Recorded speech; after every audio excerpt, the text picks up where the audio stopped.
This is the second clip about a flight of an Aeromexico Boeing 787 from Mexico City to Dallas-Fort Worth.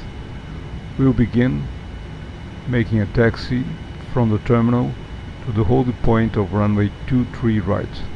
To initiate taxi and reduce possibility of jet blast damage, smoothly advance power to a minimum required for the aircraft to roll forward. We should first press both toe brakes, then release the parking brake. After, we can slowly release the toe brakes. This procedure is sufficient to check the toe brakes without shaking the airplane and everyone aboard it. Maximum 35% of any 1 RPM is sufficient to initiate the taxi. Aircraft response to thrust changes slow, particularly at high gross weights. Idle thrust is adequate for taxiing under most conditions. Slightly higher thrust setting is required to start taxiing. Allow time for aircraft response to each thrust change. Return the power as soon as possible after the aircraft starts to taxi. Monitor your taxi speed. Due to the difficulty of visually determining actual ground speed based on outside references, the tendency is to taxi faster than desired. Pilots should utilize digital displays for ground speed determination. The normal straightaway taxi speed should not exceed approximately 30 knots. Speeds in excess of this, when combined with long taxi distance, cause heat build-up in the tires. When approaching a turn, speed should be slowed to the appropriate speed for the conditions.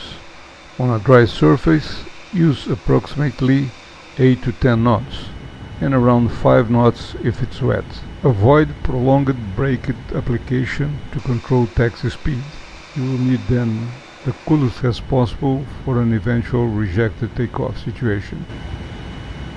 Once at the holding point, by the threshold of the runway to be used, the pilots make the final preparations for the takeoff. In our case, we adjust the navigation display ranges to be convenient for the takeoff.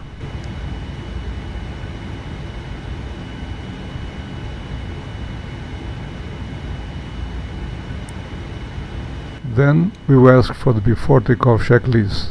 In our case, the flaps is the only items, and they are already set for takeoff. We inform the ground control we are ready to depart. He acknowledges and asks us to change to tower frequency. Once contacts, tower clear us for lineup and takeoff on runway 23 right. We check that the runway and its extensions are free, then we release the parking brake.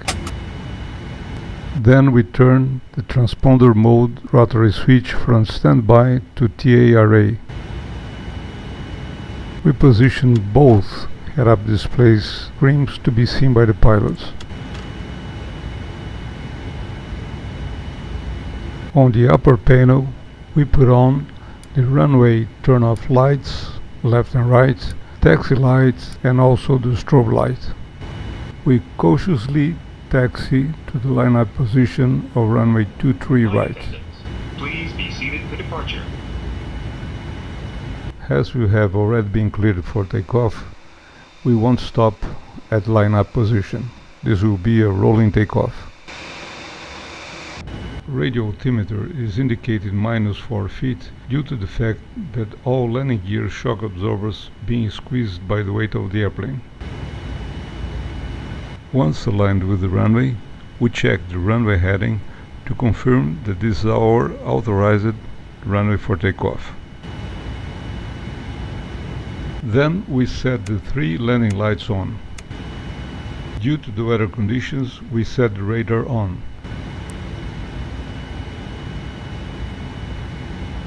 We should have a glance on the flaps and elevator trim positions to check that they are really on good takeoff settings. At the same time, we are pushing the engine throttles forward. Passing 40% N1 on both engines, we press takeoff go around button. Then both engines go automatically to takeoff power and a message thrust reference appears on the PFD.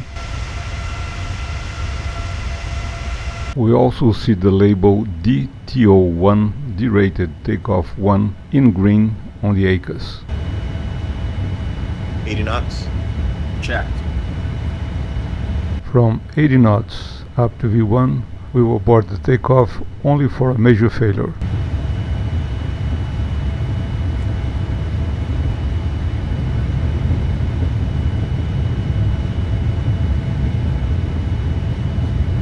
B1. Rotate. B2.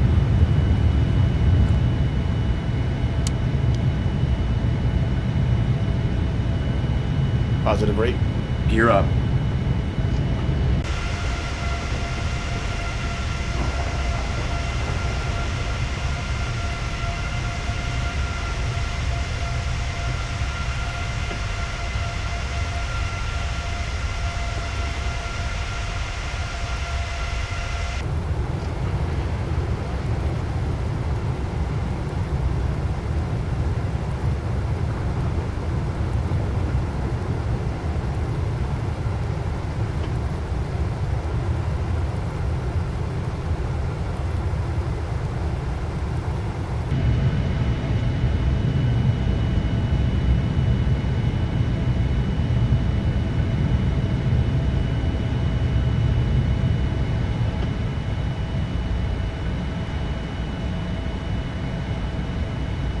Autopilot on. Autopilot in command.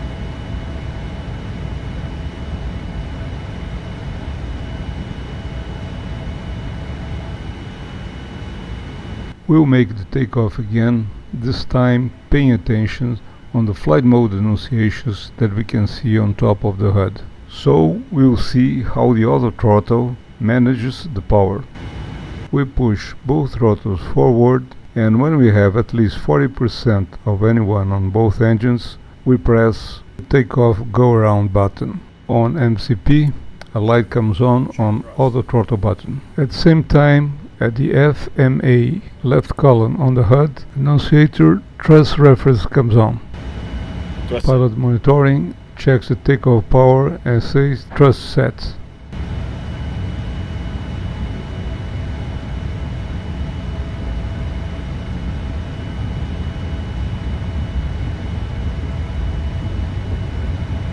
Knots. Checked. The main reason for the 80 knots call is for both pilots to verify that their systems are reading about the same value. Also at 80 knots, auto throttle changes from thrust reference to hold. B1. Rotate. B2.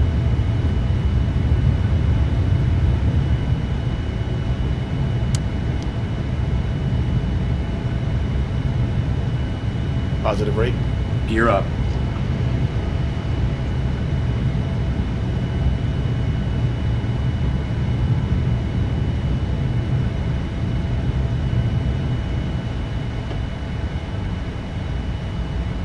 Autopilot on. Autopilot in command.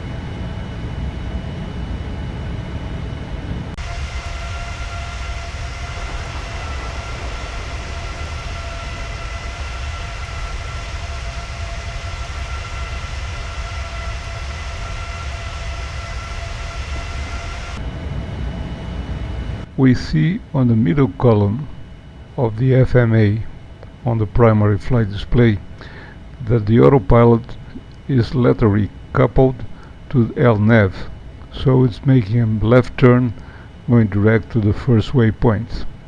On the right column we see VNAV speed.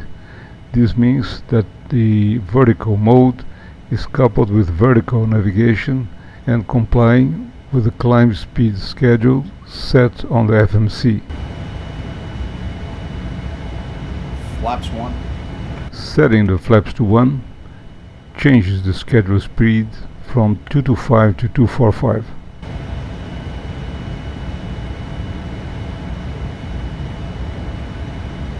Flaps up.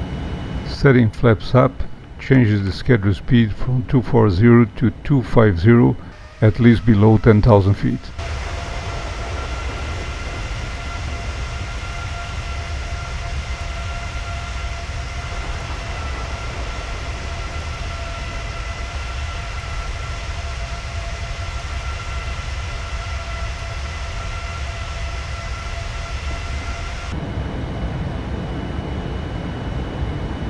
Passing 10,000 feet, speed schedule changes from 250 to 328 knots.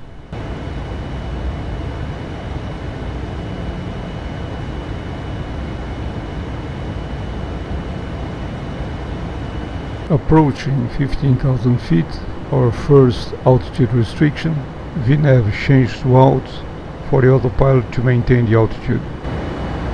At the same time, the auto throttle changed from thrust reference to speed to maintain the speed while maintaining the altitude.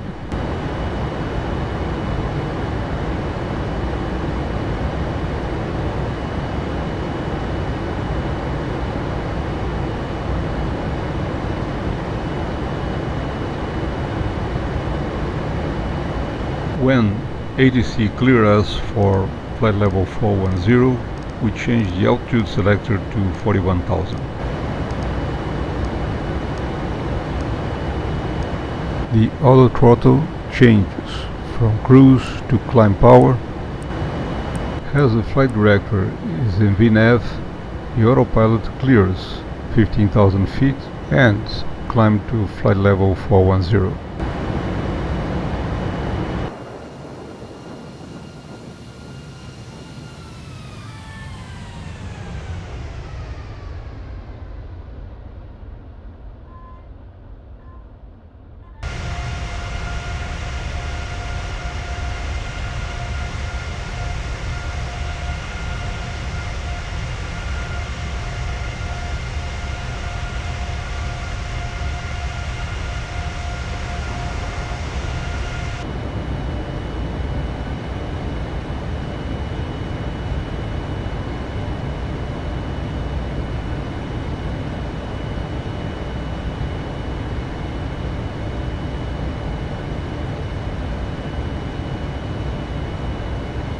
Reaching level 410, the autopilot maintains this altitude as established by the FMC.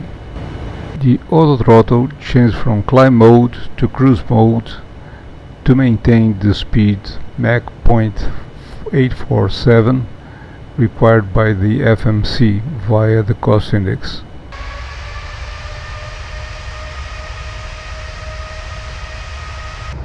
Approaching Tampico, we'll have to descend to flight level 400.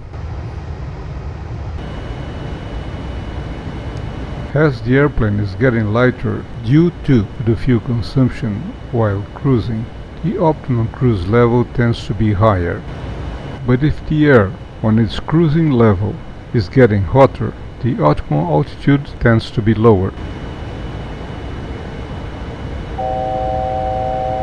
Other reasons to have a lower cruising altitude could be ATC traffic restrictions or military constraints.